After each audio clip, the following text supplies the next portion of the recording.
G'day. Welcome to another episode of Aaron's Adventures.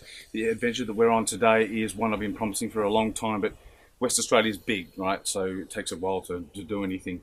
But Mount Ridley, I promised that ages ago, and I love this place. It is so beautiful, and this time of year is fantastic. It's springtime. We've just had rains, but now it's all cleared, and a little bit of shit died down, and we're in for a great trip. So yeah, I hope you enjoy this one because I'm going to have fun making it anyway. Yeah, Mount Ridley, let's go.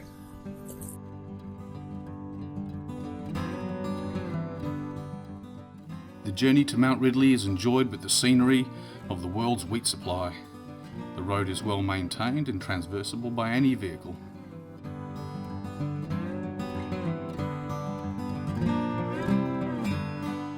You will come across, at the end of go on Ridley Road, you'll be forced to come across Styles Road. And then basically chuck a right. And then an immediate left. You just don't leg it, was all. Go to the right. There's sort of a Mount Ridley sign up there, but it's a bit faded. Still Ridley Road, it just dog legs off to the side. So yeah, just chuck a right and then a left. And you're almost there. Sheep has migrated across fields along this road, so please be wary of this.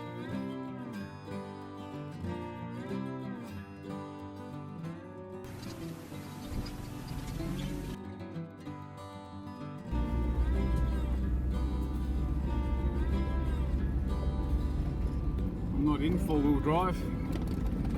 Don't even have the front hubs locked.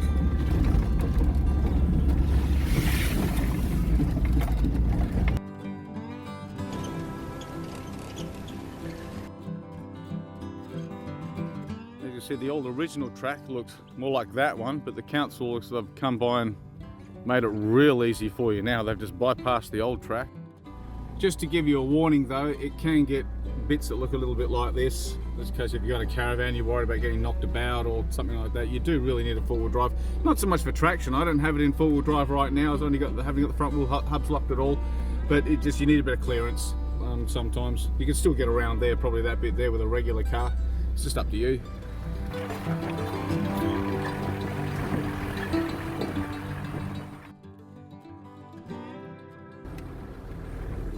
Rock hard, eh? Well, we've got something to tell about that.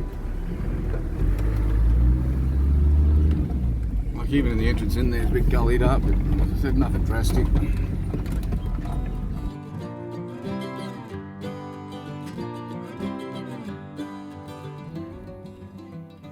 If you can press pause on your screen, and you can read all of that. I'm just going to quickly film it to move on. But paying attention maybe to this paragraph here. It's interesting though that the way they've worded it, they haven't actually stated that the paintings are done by Aboriginal people, and it's lucky for them that they didn't really word it that way. I reckon we should do a video on every single one of these spots. Just about could. Well, we're here at number 24, which is obviously Mount Ridley down here. So we'll do the video on that one. And was it 23? I think I've done that one. Dundas Rocks. No, I haven't done that. I'll do Dundas Rocks. I'm just worried to stop the road from there anyway. That's an easy one. 22 should be Peak Charles. Peak Charles, yeah, we'll do another video on that. So we'll get that, that and that. And the ones in here, 21. What's 21? Back Banks Rock. The Breakaways. Yeah, we've got video on that. Number 20, McDermott Rock. But we've done one on Banks Rock, which is just above that. It's not even mentioned on this one, and I think it's a better rock himself. So yeah, we'll get all that covered. 16, 17 and 18 as well. Credo Homestead, I'll do one on that. And Rolls Lagoon Conservation Park, that was pretty cool. And Ora Banda, that's actually a video in itself. We'll do them ones too. So there's something to look forward to in the videos to come.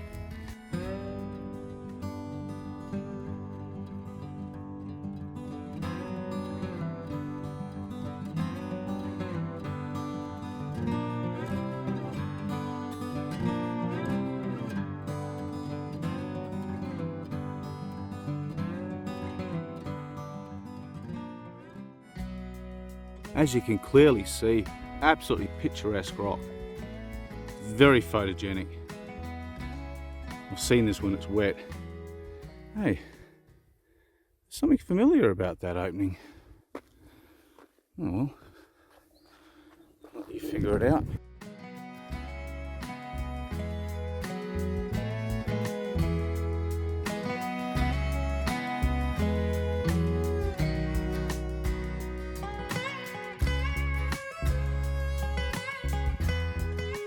Looks like someone grabbed some firewood and made themselves camp here one day. Don't blame them. Look at the view that they got as the sun set.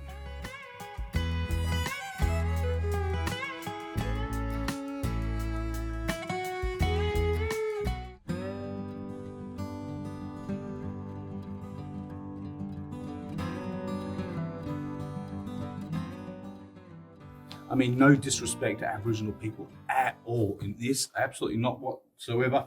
This is just in defence of the truth. Basically, it was the Starcevich family, I think Tom Starcevich there, not the Salmon Gums Starcevich family, which was a different family, the ones from the grass patch region, which was from Tom Starcevich.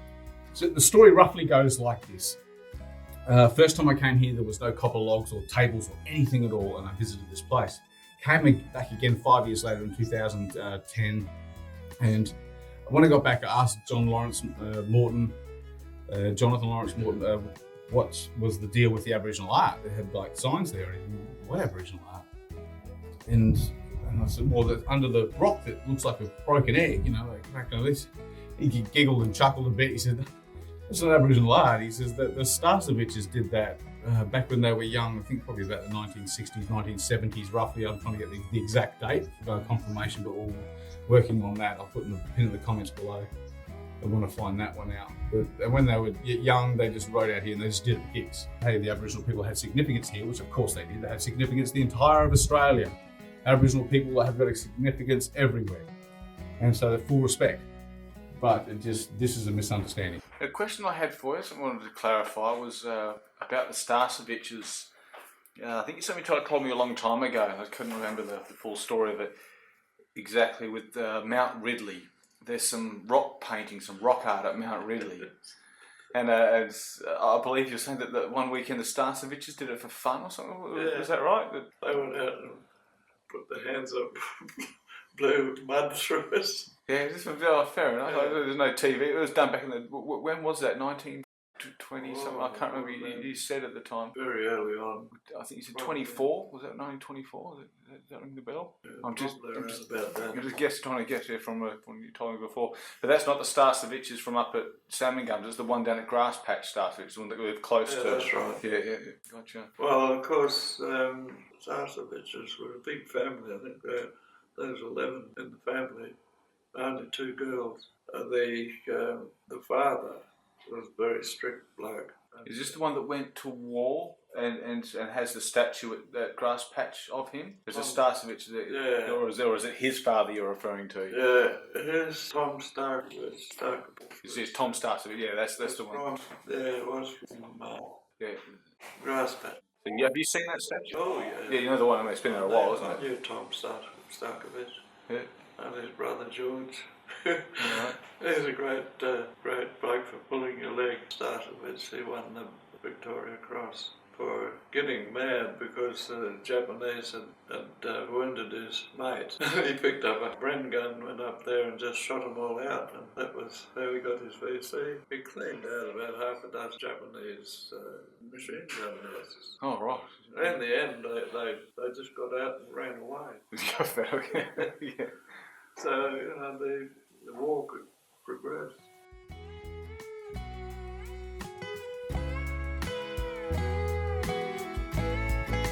Just so many like little fun caves to explore. There's nothing serious. Your kids can come around and have a crawl around there. You'd be fine. They're crawling with them. There's nothing dangerous around here. They're not big caves. They're just something fun for the family. Makes it a great place to get out.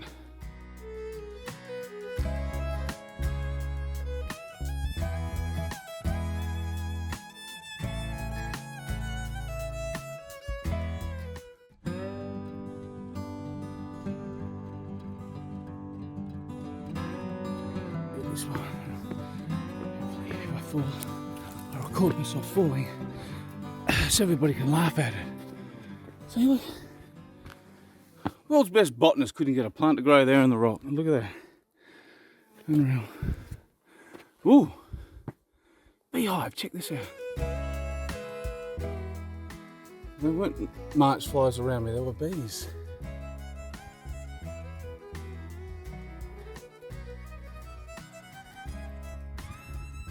So easy direction summary. That's the road we came down and we turned right. You go a little bit north, not very far, a few kilometres, and then just turn obviously towards the mountain. You can see it. Head towards the obvious. Mount Ridley, got to do it. Beautiful place. Just imagine all this is wet, the rocks just glow, they glisten, and the sunset. If you're lucky, get the right time. You get just after a rain and you get a really nice sunset come through and it lights it up all golden and oh, it just looks spectacular. Definitely get your camera out then if you happen to be nearby. So, there's an easy clamber to the top. And we still got more to see.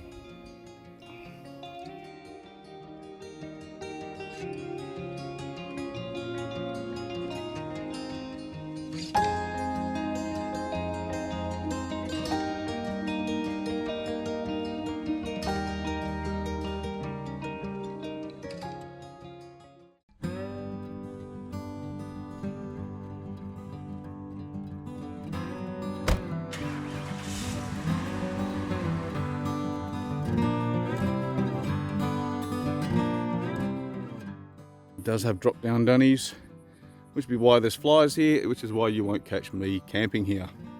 I'll go elsewhere.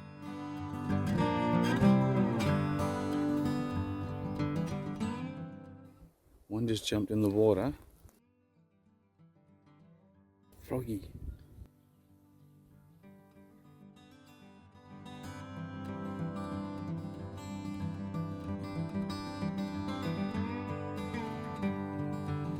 Well, there's your toilet.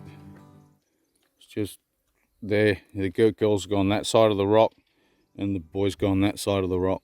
Don't expect brand new facilities. It's kind of what you got. A little bit rough and ready, and take care with open fire, please. Take care of the open fire. Yep, they've done a great job of that. Oh, that was well made. I'm surprised the chair and table's in one piece.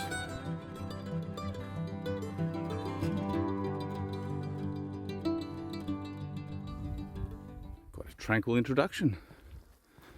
Makes you duck and humble yourself.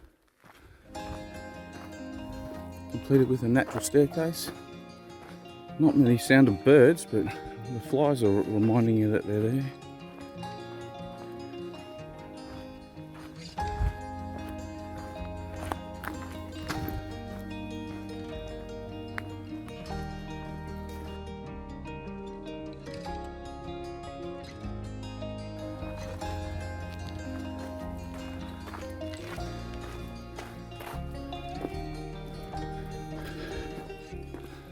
I've got a chainsaw. Should I clear it or shall I leave the challenge for people? Let me do a step over it. I think people need the exercise. I'm going to leave it. I think I need the exercise. I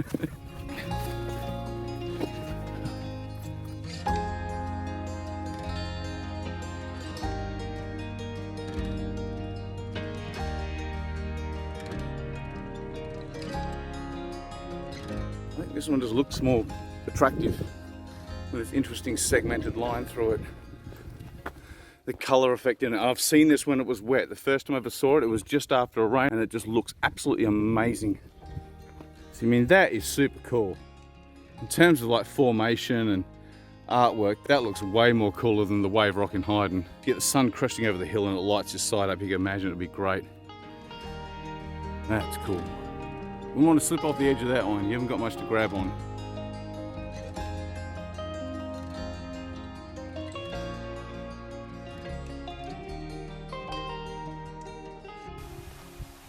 From this here intersection, if you recall in my Most Loneliest Historical Road video, we came across the intersection of the old telegraph line and Fraser Range Road. I stopped there for a brief moment and explained where that one crossed over.